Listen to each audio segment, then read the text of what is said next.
Le Moyen Âge, une époque de foi, mais aussi de doute, de mysticisme et de rébellion. Tandis que l'Église catholique imposait son autorité sur l'Europe, des groupes marginaux, souvent qualifiés de sectes ou d'hérésie, ont défié son pouvoir.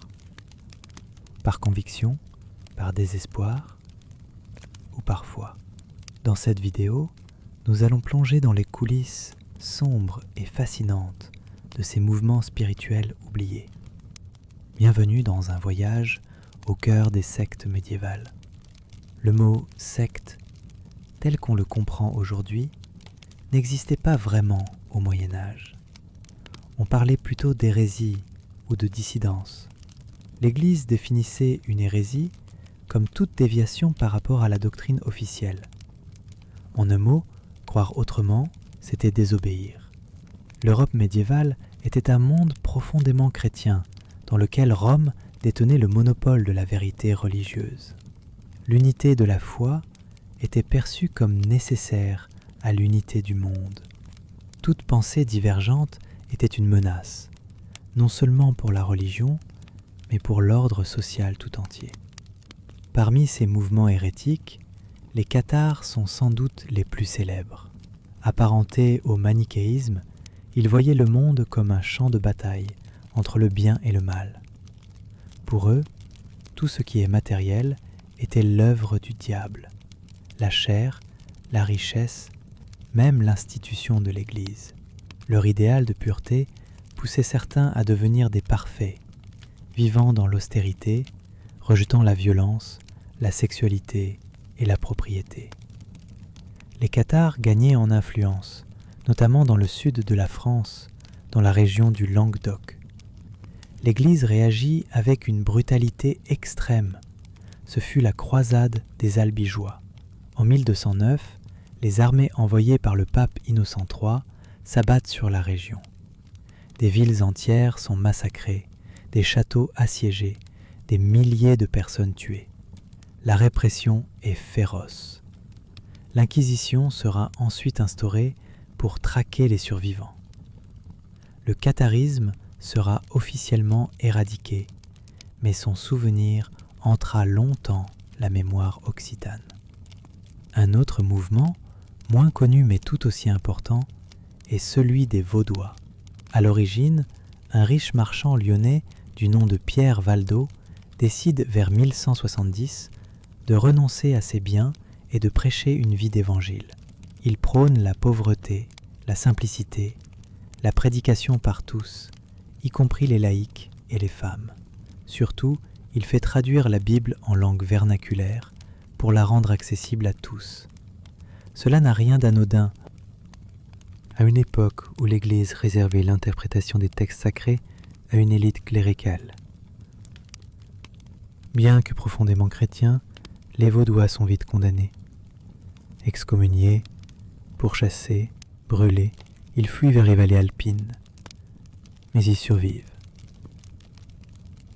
Encore aujourd'hui, des communautés vaudoises existent dans certaines régions d'Italie. Au XIVe siècle, en pleine épidémie de peste noire, un autre mouvement étrange et spectaculaire fait son apparition, les flagellants. Ces groupes de fidèles parcourent les routes d'Europe en se fouettant publiquement, dans l'espoir d'expier les péchés du monde. Ils croyaient que la peste était une punition divine et que seule une repentance corporelle radicale pouvait sauver l'humanité. Les processions attiraient les foules, provoquaient parfois les troubles et inquiétaient l'Église. Certains flagellants se mettaient à prêcher sans autorisation, à attaquer les clercs, voire à prophétiser la fin du monde. Ce fanatisme les fit condamner comme hérétiques. L'Église, toujours soucieuse de garder le monopole du salut, réprima le mouvement. Face à ces groupes jugés menaçants, l'Église déploie un outil redoutable, l'Inquisition. Créée au XIIIe siècle, elle avait pour mission d'identifier, interroger et punir les hérétiques. La procédure inquisitoriale repose sur la dénonciation, les aveux, souvent obtenus sous la torture, et les sanctions spectaculaires. Excommunication, emprisonnement, humiliation publique, et parfois le bûcher. Le rôle de l'Inquisition n'était pas seulement religieux, c'était aussi un outil de contrôle social. Accuser un voisin d'hérésie, c'était parfois se débarrasser d'un rival ou s'acheter la paix auprès de l'Église. Les procès étaient rarement équitables et les accusés souvent sans recours. Mais cette terreur silencieuse fonctionnait. Elle dissuadait toute forme de contestation. Mais tous ces mouvements étaient-ils vraiment des sectes dangereuses ou des réformateurs en avance sur leur temps? Bien avant Martin Luther, des hommes comme John Wycliffe en Angleterre ou Jan Hus en Bohême dénonçaient les abus de l'Église, la richesse du clergé, la vente des indulgences, la centralisation romaine. Ils prônaient un retour à l'Évangile, une lecture directe des textes sacrés, une Église plus humble et plus proche du peuple. Wycliffe traduisit la Bible en anglais, Jan Hus prêchait en tchèque. Tous deux furent condamnés. Hus mourut sur le bûcher en 1415, mais leurs idées survivront et nourriront un siècle plus tard les flammes de la réforme protestante. Pourquoi l'Église avait-elle si peur de ces mouvements? Parce qu'ils remettaient en question l'ordre établi. Dans un monde où le spirituel était indissociable du politique, toute dissidence religieuse était perçue comme une révolte contre le pouvoir.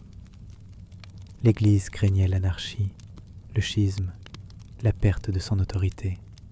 Derrière les dogmes, il y avait des enjeux de pouvoir, de contrôle, d'influence, et parfois une peur sincère de voir les âmes se perdre. Certains hérétiques étaient sincèrement dangereux, prêchant des visions apocalyptiques, refusant toute autorité.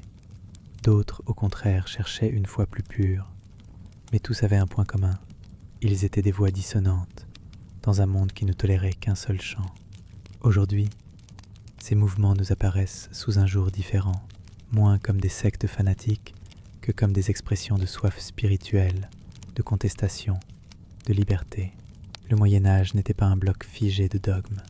Il était traversé de tensions, de débats, de résistance. Ces voix oubliées nous rappellent que l'histoire n'est jamais simple, qu'elle est faite de luttes, de ruptures, de courage et de silence, et qu'au-delà des bûchers, il reste toujours des braises.